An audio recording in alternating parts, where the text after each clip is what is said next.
के सन्नाटे में घर की दीवारें भी जैसे सो रही थी, पर एक आवाज, एक छोटी सी चीख उस सन्नाटे को तोड़ गई। तेज होता हुआ आग ने चुपके से दस्तक दी। रसोई से लगी झट से फैलती हुई एक एक कमरा धुएं से भर गया। धीमे संवेदना में और उस घर में एक किशोर सो रहा था। उसकी नींद टूटती है जब उसे पहले हल्की गर्मी, फिर जलती लकड़ी की गंध महसूस होती है। किशोर होश में डर के साथ फुसफुसाते हुए, मम्मी, पापा, कौन?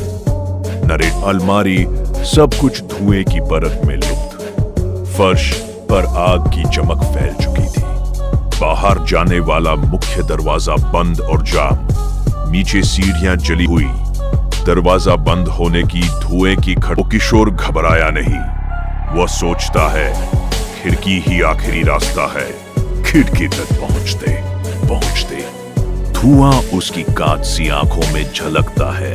चादर टेबल से बिछोने और चादरें निकालते हुए पहले जूतों कपड़ों से छोटा सा सुरक्षात्मक आवरण बनाता है। फिर बिस्तर की चादरें, रजाई और तारों को जोड़कर एक उधड़ती हुई रस्सी बनाता है। एक घरेलू सा साफ सुथरा गांठदार रस्सी। कपड़ों के खिसकने की आवाज, गांठ बांधने की दिल की धड़कन तेज। किशोर आंखों में आग, ठंडे साहस से चे अंधेरा और एक छोटी सी छत के किनारे से हवा हल्की ठंडी आती है। रस्सी मजबूती से बांधी जाती है।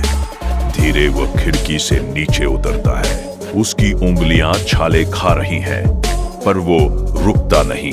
सांसें भारी रस्सी की। आसपास के लोग रोशनियों के साथ बाहर निकले। किसी ने फोन कर दिया, किसी ने पानी छिड़का, लेकिन उस रात के सन्नाटे में अकेला बचा वही किशोर था। उसने सिर्फ अपनी जान नहीं बचाई, उसने हमें याद दिलाया कि इंसान की सूझबूझ और हिम्मत अंधेरे में भी रोशनी दे सकती है। कभी कभी एक छोटी सी सोच, एक जुड़ी हुई चादर और एक हिम्मत भरी सांस, वही सब फर्क कर देती है। रात में लगी आग ने बहुत कुछ छीन लिया, पर उस किशोर की क्विक थिंकिंग ने इसे बचा ली। इस हाईवे की रोशनी खत्म हो चुकी थी। मेहराबों की ऊंची परछाइयां और दूर दूर तक बस अंधेरा। एक ऐसी सड़क जहां मोबाइल नेटवर्क भी चुप था।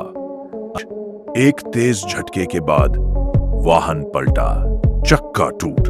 अंदर बैठे लोग हेड बढ़ाकर बाहर निकले, पर मोबाइल सिग्नल शून्य।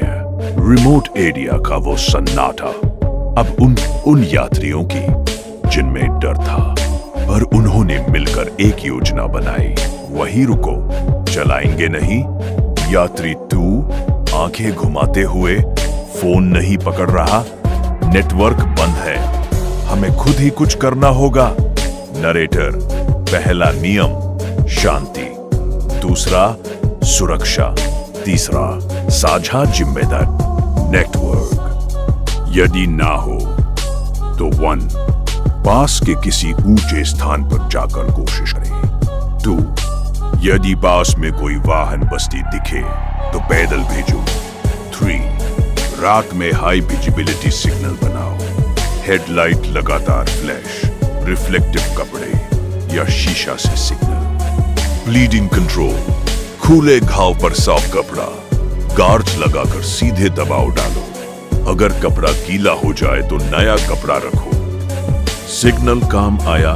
दूर से एक वाहन रोका। वे लोग पहले से तैयार थे। एक ने ड्राइवर को सीधे मार्ग दिखाया। समुद्र बाहर से शांत लगता है, लेकिन जब तूफान आता है तो वही समुद्र इंसान की सबसे बड़ी परीक्षा बन जाता है। नरेटर, एक रात 3 मछुआरे अपनी छोटी नाव में गहरे समुद्र में मछली पकड़ रहे थे। आसमान साफ था, सब कुछ सामान्य, लेकिन अचानक मौसम बदल गया। लकड़ी टूटने की आप 2 मछुआरे उसी लाइफ राफ्ट तक पहुंच गए। तीसरा कहीं दिखाई नहीं दे रहा था। मछुआरा 1, थकी आवाज, खाना कितना है? मछुआरा 2। बस 2 पानी की बोतल और कुछ बिस्कुट। नरेटर तुरंत एक योजना बनाई। पहला नियम, राशियन बचाओ। पानी सिर्फ छोटे घूंट में पीना। खाना दिन में एक बार। दूसरा नियम, एनर्जी बचाओ। दिन में ज्यादा हिलना नहीं। सूरज से बचने के लिए लाइफ राफ्ट के नीचे छाया बनाना। तीसरा नियम, उम्मीद मत छोड़ो। आसमान में बादल आए, बारिश शुरू हुई। मछुआरा 1 खुश होकर जल्दी प्लास्टिक फैलाओ। शीट और कपड़ों से बारिश का पानी इकट्ठा किया। यही पानी उनकी जिंदगी बन गया। खतरा भूख नहीं था, सबसे बड़ा खतरा था डर और निराशा। मछुआरा 2 कमजोर आवाज, अगर कोई हमें ढूंढ ही नहीं रहा तो। मछुआरा 1 जब तक हम जिंदा है, उम्मीद भी जिंदा है। उन्होंने एक नियम बनाया, हर दिन एक दूसरे से बात करेंगे, परिवार की कहानियां सुनाएंगे और सोने से पहले प्रार्थना करेंगे। दृश्य 6 7वां दिन। दूर से हेलीकॉप्टर की हल्की आवाज। आसमान में एक आवाज सुनाई दी, मछुआरा 1 सुनो। वो आवाज उन्होंने कपड़ा हिलाया और लाइफ राफ्ट का नारंगी रंग आखिरकार किसी की नजर में आ गया। दृश्य 7 मिनटों में रेस्क्यू टीम वहां पहुंच गई। 7 दिन समुद्र में बहने के बाद वे आखिरकार बच गए।